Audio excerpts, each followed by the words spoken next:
Pada episode akhir ini dengan dilanjutkan, pertempuran yang tak tertandingi telah berakhir namun, itu telah meninggalkan Central Plains yang rusak parah, kemakmuran asli telah lenyap, selain itu, seluruh Central Plains telah dipecah menjadi dua, jurang sedalam ratusan ribu kaki telah membelahnya menjadi dua bagian, jurang sedalam yang sangat besar ini akan dinamai itu di abis di masa depan, tidak ada yang bisa melupakan pertempuran bumi hari itu. Dengan demikian, dataran tengah menurun dalam kemakmuran untungnya, bencana itu juga terhenti, pertempuran yang menentukan secara alami berakhir dengan tentara aliansi menang setelah Hun Tiandi disegel, meskipun banyak di klan Hun telah menjadi jauh lebih kuat setelah Hun Tiandi maju ke Dodi, sebagian besar dari mereka telah digunakan oleh Hun Tiandi sebagai pengorbanan pada pedang darah sebelum mereka dapat menampilkan kekuatan ini. Orang-orang yang tersisa sedikit sunyi, dikejar oleh tentara aliansi, mereka tidak melakukan banyak perlawanan sebelum menyerah, segera setelah pertempuran besar berakhir, pasukan aliansi menginvasi Hun Realm untuk pertama kalinya, namun, adegan yang diharapkan berkembang tidak muncul, setelah memasuki alam Hun, yang bisa mereka lihat adalah kemerahan cerah, seluruh ruang dipenuhi dengan kematian, nyaris tidak ada jejak orang. Tentara aliansi menemukan genangan darah besar 100.000 kaki di tengah realm Hun, darah di dalamnya sangat kental, mayat padat dan tulang hadir di kolam darah, hanya setelah melihat ini barulah tentara aliansi mengerti mengapa alam Hun begitu kosong, ini karena orang-orang di sini sepertinya telah dilemparkan ke kolam darah ini, Hun Tiandi memang telah mengorbankan segalanya untuk mencapai tujuannya. Tipe orang ini menyebabkan hati seseorang menjadi dingin dan ketakutan, semua orang merasa beruntung seseorang akhirnya bisa menindas orang gila, beberapa orang yang tersisa di dalam realm Hu juga dibawa pergi, setelah itu, Gu Yuan dan yang lainnya bergandengan tangan untuk sepenuhnya menghancurkan tempat persembunyian lama klan Hun ini, sejak saat itu, ini disebut klan Hun akan berhenti ada di Central Plains, di antara 8 klan kuno. Hanya klan Gu, klan Yan dan klan Lei masih ada, tentu saja kita tidak boleh melupakan klan Xiao, yang garis keturunan Dodi sekali lagi diaktifkan karena Xiao Yan maju ke kelas Dodi, garis keturunan Dodi disebut bermanfaat bagi mereka yang darahnya paling dekat hubungannya dengan Xiao Yan, efek yang paling jelas adalah alami yang dirasakan oleh putri Xiao Yan, Xiao Xiao. Dia langsung melonjak tajam menuju kelas Do Seng bintang 8 saat Xiao Yan mencapai kelas Dodi, kecepatan itu menyebabkan seseorang menjadi pusing hanya dari melihatnya, meskipun Xiao Xiao memiliki bakat yang sangat baik, bakat ini belum sepenuhnya terungkap ketika dia langsung melompat menjadi ahli top di benua Doqi, situasi ini menyebabkan orang-orang seperti Lei Ying dan Yan Jin, yang telah berlatih selama ribuan tahun, memiliki dorongan untuk membuang darah. Apakah ini manfaat yang dinikmati generasi pertama garis keturunan Dodi? Garis keturunan Dodi adalah hal yang abnormal dan sesat, kalau tidak, bagaimana mungkin mengandalkan kekuatan seseorang untuk merevitalisasi seluruh klan? Orang bisa membayangkan bahwa seluruh klan Xiao akan benar-benar menikmati manfaat yang dibawa oleh garis keturunan Dodi, kekuatan mereka akan berakhir membumbung tinggi di masa depan, pada saat itu, hanya masalah waktu sebelum mereka kembali ke era yang kuat saat itu, tentara aliansi secara alami dibubarkan setelah perang besar berakhir, kecuali jika ada beberapa situasi yang unik, akan sangat sulit untuk perang besar yang mengerikan terjadi di benua Doqi di masa depan, ini karena benua saat ini memiliki ahli terakhir yang menjaga keseimbangan, Flamdi, Xiao Yan, buah nama yang telah bergema di setiap sudut benua Doqi dan disembah oleh banyak orang. Dalam hati banyak orang, itu adalah dewa seperti eksistensi ilahi, dia menjaga benua Doqi, tentara aliansi dibubarkan, namun, Sky Mansion Alliance masih ada, selain itu, aliansi saat ini tidak lagi dipisahkan menjadi berbagai faksi dan sekte,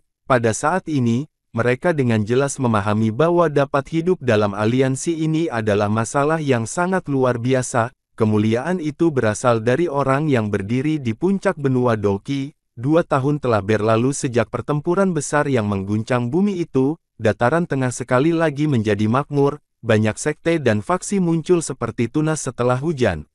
Ini menyebabkan Central Plains sekali lagi berkembang, Tentu saja, Sky Mansion Alliance tidak ikut campur dalam hal ini. Mereka mempertahankan posisi tertinggi mereka dan diam-diam mengamati perkembangan dan perubahan di Central Plains.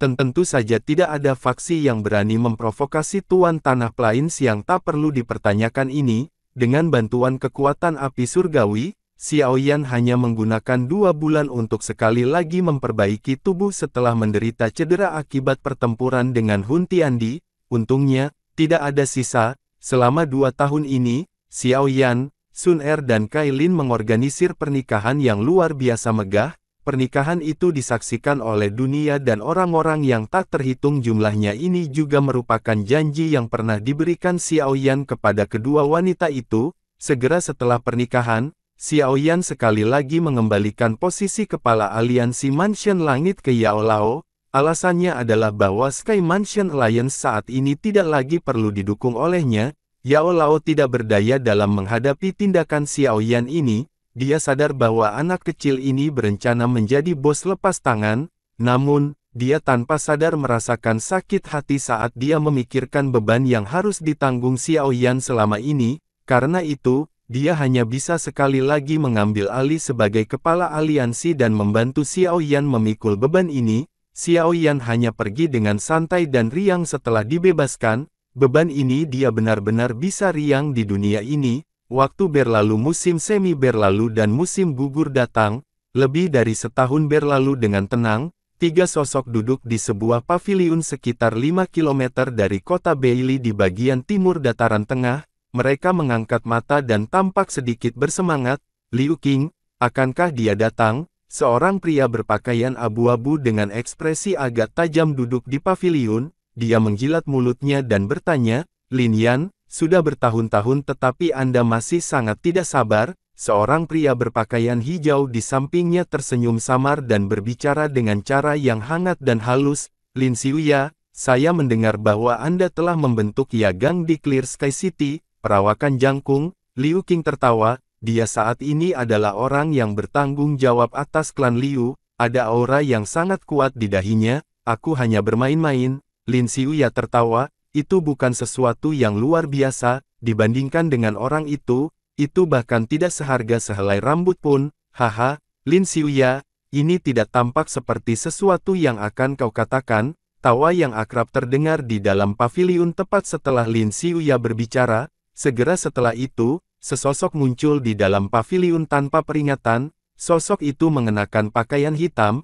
Itu adalah Xiao Yan. Haha, kamu akhirnya tiba. Sukacita melonjak ke wajah trio setelah mereka melihat Xiao Yan muncul.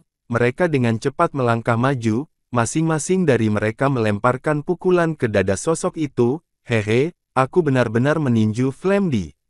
Ini benar-benar hebat. Lin Yan. Xiao Yan tertawa santai setelah melihat teman-teman baik yang telah berpisah dengannya selama bertahun-tahun. Dia meraih dengan tangannya, beberapa pot anggur muncul di tangannya. Berhentilah mengucapkan kata-kata yang tidak perlu, kami tidak akan kembali sampai mabuk. Mereka bertiga tertawa keras, mereka menerima pot anggur tanpa basa-basi, mengangkat kepala mereka dan menuangkan anggur ke mulut mereka. Keempatnya mabuk dengan gembira di dalam paviliun. Tawa mereka tampak sangat bebas dan tidak terkendali saat itu menyebar di dalam paviliun. Bulan naik melintasi langit.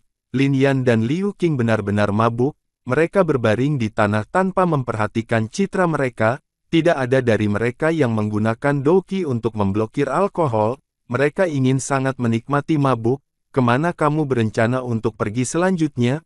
Wajah Lin Xiuya agak merah saat dia memandang Xiao Yan dan tertawa. Aku sudah bertahan begitu lama dan menjadi sedikit lelah.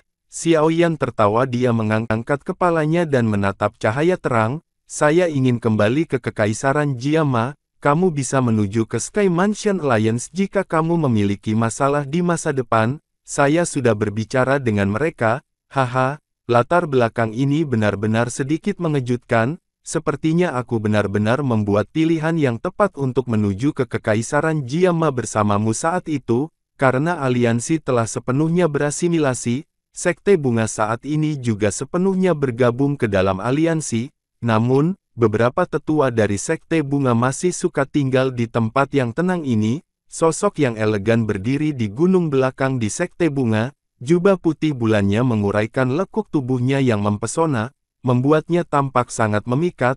Guru seorang wanita berpakaian biru pucat berdiri di belakang sosok itu dengan lembut berteriak, "Yanran!" Ada sesuatu. Wanita berpakaian putih itu menoleh dan mengungkapkan wajah cantik yang berisi penampilan elegan. Dia adalah Yun Yun. Nalna Yanran menghela nafas dalam hatinya setelah melihat wajah cantik ini yang penuh pesona. Ada banyak ahli terkenal di benua Doqi dan para pemimpin dari berbagai faksi yang mengekspresikan cinta mereka kepada Yun Yun. Sayangnya, tidak satu pun dari mereka yang berhasil membuat kemajuan. Hatinya jelas menyadari bahwa sangat sulit bagi sosok dalam hati Yun Yun menghilang. Ini meskipun sosok itu sudah menikah. Xiao Yan telah mengirim pesan. Nalan Yanran berkata dengan lembut. Yun Yun, yang sedingin air, tiba-tiba berbalik setelah kata-kata Nalan Yanran terdengar. Reaksi ini menyebabkan yang terakhir untuk sekali lagi tersenyum pahit. Dia bertanya, apakah Anda bersedia untuk kembali ke Kekaisaran Jiama? Nalan Yanran tersenyum sedikit, senyumnya agak masam. Yun Yun kaget, bagian belakang giginya menggigit bibirnya dengan erat. Mata cantiknya itu tiba-tiba menjadi sedikit lembab. Ada tempat di sana yang sangat dia lewatkan. Tempat itu bukan Misty Cloud Mountain, sebaliknya, itu adalah pegunungan Magical Beast, Kekaisaran Jiama, kota Qingshan. Kota Qingshan saat ini tidak diragukan lagi jauh lebih ramai dibandingkan dengan saat itu. Dengan bantuan medan pegunungan Magical Beast Mountain, semakin banyak tentara bayaran mulai mendirikan kemah di sini. Alasan untuk melakukan ini bukan hanya karena lebih mudah untuk memasuki pegunungan Magical Beast, tetapi juga karena ada klinik di kota Qingshan. Klinik itu tidak besar, namun, selama seseorang masih memiliki nafas yang tersisa, adalah mungkin baginya untuk memungkinkan seseorang untuk keluar secara hidup. Tempat ini juga merupakan tempat yang paling dihormati dari semua orang di kota Qingshan. Area di depan klinik selalu dipenuhi kerumunan orang. Beberapa dari mereka adalah tentara bayaran yang terluka, sementara yang lain terluka dibawa dengan cepat dari tempat lain. Namun aturan ketat di tempat ini. Seseorang hanya dapat mengambil nomor dan mengantri di tempat ini terlepas dari betapa hebatnya status seseorang. Tentu saja, aturan yang agak sombong ini awalnya disambut dengan banyak tawa dingin dan jijik.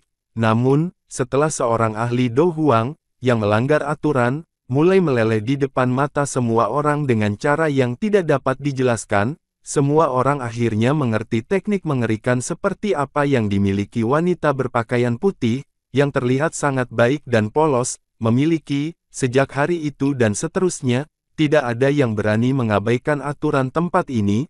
Ada meja kayu sederhana, bersih dan teratur di dalam klinik. Di belakang meja kayu duduk seorang wanita berpakaian putih dengan tenang. Sinar matahari berserakan dari atap dan bersinar ke wajahnya, yang memiliki senyum lembut. Adegan yang indah ini menyebabkan orang yang terluka yang duduk di depannya tertegun. Rebus obat ke dalam cairan setelah Anda kembali dan letakkan di luka Anda. Wanita berpakaian putih itu tersenyum lembut. Dia meletakkan tas obat dengan lembut di atas meja. Rambut hitamnya tergerai seperti air terjun, membuatnya tampak sangat murni dan memikat. Sikap itu menyebabkan orang-orang dengan aura berdarah di atas mereka membuat mereka merasa sedikit malu. Orang yang terluka mengambil tas obat dan pergi dengan cara yang terganggu. Pikirannya terus mengungkapkan senyum hangat itu. Wanita seperti itu sangat lembut, hanya menatapnya menyebabkan semua iritasi di hatinya berkurang. Orang yang mengantri di belakang segera bersukacita setelah orang yang terluka di depan pergi. Namun, dia baru saja akan melangkah maju ketika sesosok tiba-tiba berjalan melewatinya dari samping dan duduk di kursi di depannya. Semua orang tertegun sejenak setelah melihat bahwa sebenarnya ada seseorang yang memotong antrian. Setelah itu, mereka semua menjadi geram. Mereka melihat sosok itu dengan aura pembunuh. Apakah orang ini mencoba bunuh diri dengan menemukan masalah di sini? Wanita berpakaian putih itu menggeser tubuhnya. Dia bahkan tidak mengangkat kepalanya ketika dia mengatur obat di samping. Suaranya lembut dan lembut, muncul seperti angin musim semi. Banyak orang di belakang diam-diam tertawa dingin setelah melihat reaksi miliknya. Orang ini akan kurang beruntung jika dia tidak pergi. Namun, orang itu, yang duduk di kursi seperti bajingan, tiba-tiba tertawa ketika mereka semua mengejek dengan dingin. Mengingat hubungan baik kita, Aku pikir tidak perlu mengantri, kan? Semua orang tercengang setelah mendengar kata-kata ini yang sepertinya memanfaatkannya. Apakah orang ini benar-benar idiot? Apakah dia benar-benar berpikir bahwa wanita yang tampaknya lemah ini adalah wanita biasa? Banyak pasang mata mulai mengandung belas kasihan ketika mereka menatap sosok itu. Beberapa orang bahkan mendesah pelan dan menggelengkan kepala. Tentu saja, ada banyak orang yang matanya penuh dengan kemarahan karena orang ini telah menyinggung peri yang tidak tersentuh di hati mereka, sementara orang-orang ini bersiap untuk melihat tragedi terjadi. Namun, tangan wanita berpakaian putih, yang telah menggeser kepalanya untuk mengatur obatnya, tiba-tiba bergetar. Dia terkejut sesaat sebelum wajahnya yang cantik dengan cepat berbalik. Segera, wajah akrab yang tersenyum muncul di matanya. Bagian belakang giginya dengan lembut menggigit bibir merahnya. Apakah kamu tidak takut kesepian dengan pergi sendirian? Pria berpakaian hitam itu tertawa pelan. Kata-katanya menyebabkan orang-orang yang marah di belakang tiba-tiba terkejut. Pada saat mereka pulih, bagaimanapun, suara wanita berpakaian putih ini telah terdengar dengan cara cakep. Itu menyebabkan semua orang menjadi terpana.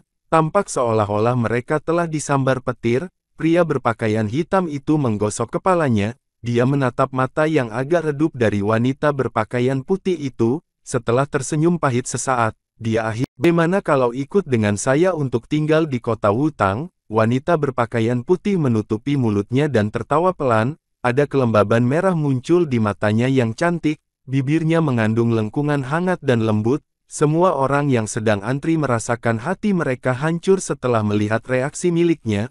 Mereka segera merasa putus asa. Hari ini dianggap sebagai hari penting bagi Kekaisaran Jianan dan bahkan seluruh wilayah barat laut. Ini karena lelang 2 tahunan aliansi yang akan diadakan di kota suci Jiama. Pelelangan itu sangat luar biasa. Barang-barang yang dilelang juga berada di tingkat puncak. Setiap kali pelelangan diadakan, itu tidak hanya akan menarik berbagai faksi dan pakar dari wilayah barat laut tetapi juga orang-orang dari daerah lain akan datang setelah mendengarnya. Lokasi pelelangan adalah di tengah kota suci Jiamen. Tempat itu adalah tempat markas klan Miteer berada. Sosok-sosok manusia yang padat memenuhi area di bawah langit-langit kristal setinggi 1000 kaki. Suasana panas berapi-api telah membuat pelelangan dalam suasana yang tinggi. Tentu saja, alasan suasana yang panas ini tidak sepenuhnya karena barang-barang yang dilelang, itu juga sangat terkait dengan seseorang. Itu adalah seorang wanita yang menyihir yang mengenakan congsam merah gaun yang pas memperlihatkan lekuk-lekuk tubuhnya yang tebal dengan cara yang sangat jelas. Setiap kerutan dan senyumnya mengungkapkan aura yang matang. Tentu saja, meskipun mereka yang duduk memiliki keinginan terhadap wanita menggoda di atas panggung, mereka semua mengerti bahwa wanita ini bukan vas bunga yang indah. Alasan signifikan bahwa aliansi Yan bisa menjadi sangat kuat di wilayah barat laut adalah karena metode manajemennya. Properti di bawahnya tersebar di seluruh benua barat laut. Selain itu, jaringan informasinya juga dapat menyelidiki dengan jelas semua yang dilakukan seseorang. Meskipun wanita ini tidak memiliki bakat besar ketika datang ke pelatihan dan hanya mencapai kelas Do Huang dengan mengandalkan pil obat, ada banyak elit Do Zong di bawahnya yang akan mempertaruhkan hidup mereka untuk bekerja untuknya.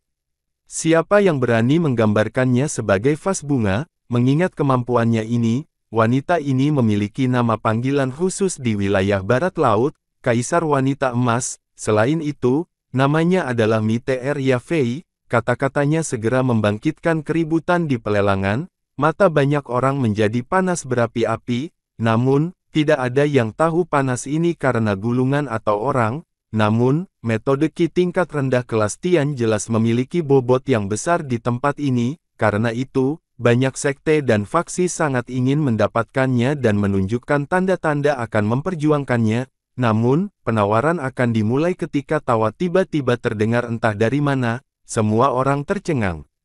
Mereka tanpa sadar tertawa keras. Siapa yang sebodoh itu? Apakah dia berpikir bahwa ini adalah pasar mencoba menawar? Banyak pasangan mata mengikuti suara itu dan bergeser.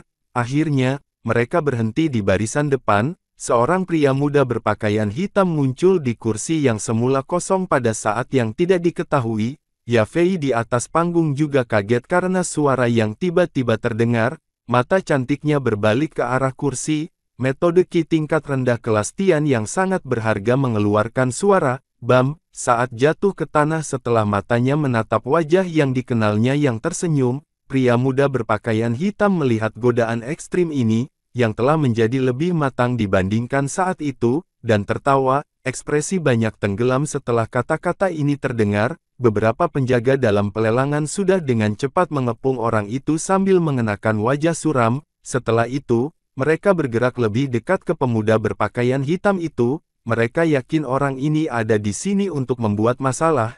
Namun, sama seperti semua orang siap untuk menonton pertunjukan yang menyenangkan.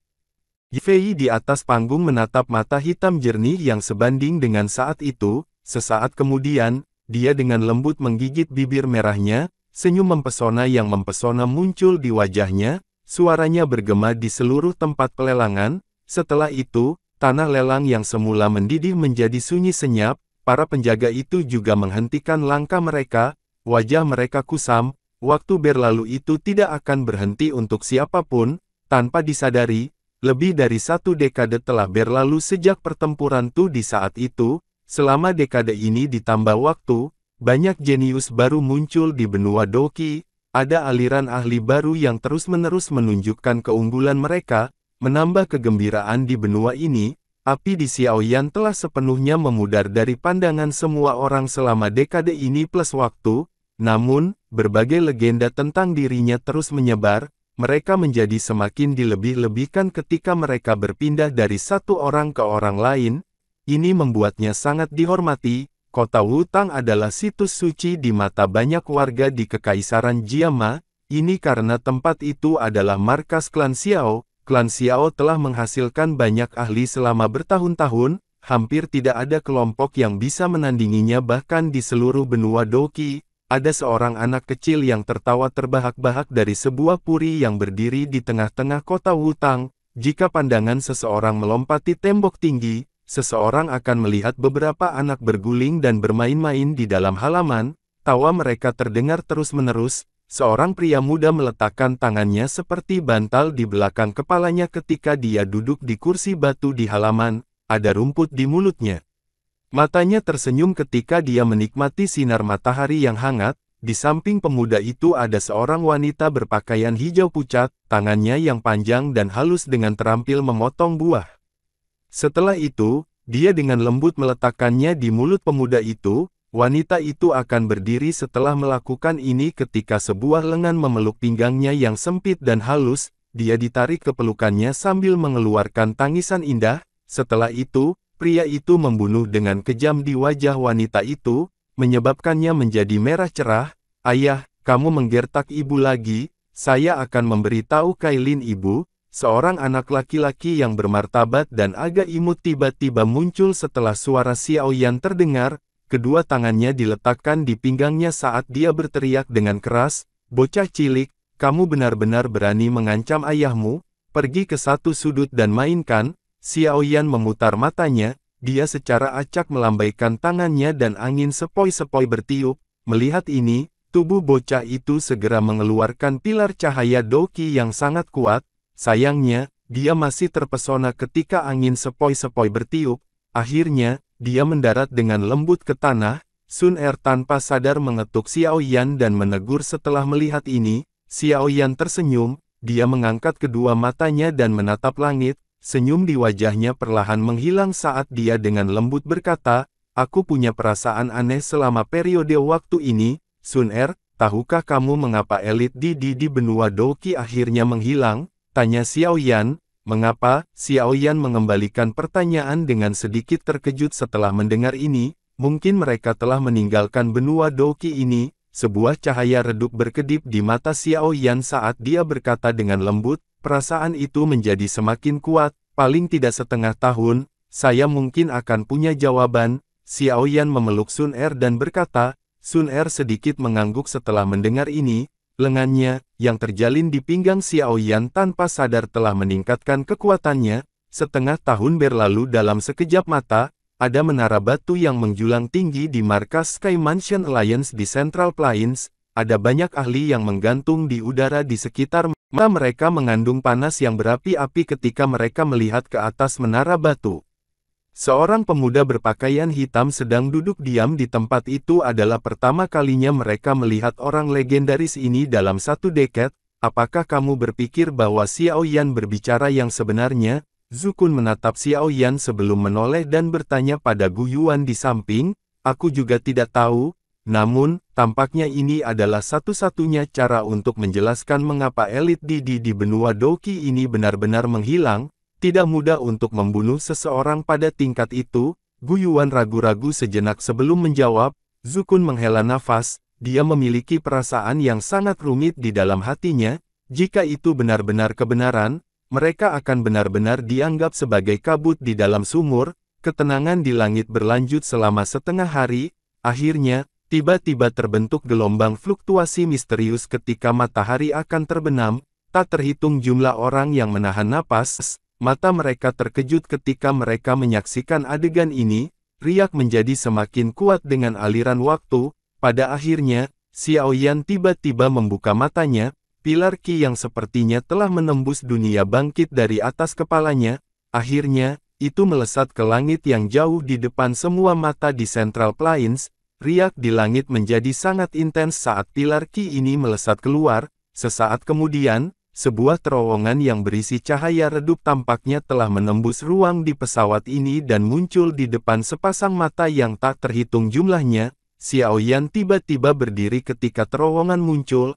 Ekspresinya sangat serius ketika dia melihat pemandangan ini. Dia bisa merasakan perasaan yang akrab dari dalam terowongan. Itu adalah asal Qi yang sudah menghilang dari benua Doqi. Itu juga hal yang penting untuk memungkinkan seseorang untuk maju ke Dou di elit. Seluruh dunia menjadi hening saat ini. Zukun dan Gu Yuan melebarkan mulut mereka. Badai besar muncul di hati mereka. Ketika terowongan itu muncul, mereka dapat dengan jelas merasakan bahwa kekuatan mereka, yang tidak berkembang selama 1000 tahun, sebenarnya mulai menunjukkan tanda-tanda tumbuh. Mata mereka sangat gembira ketika mereka melihat terowongan cahaya. Denyut yang sangat kuat muncul dari lubuk hati mereka. Perasaan ini memberitahu mereka bahwa jika mereka memasuki terowongan, mereka pasti akan mengalami terobosan dalam kekuatan mereka. Xiao Yan menghela napas dalam-dalam. Mata hitam gelap itu, yang telah tenang selama bertahun-tahun, sekali lagi mengungkapkan panas yang berapi-api.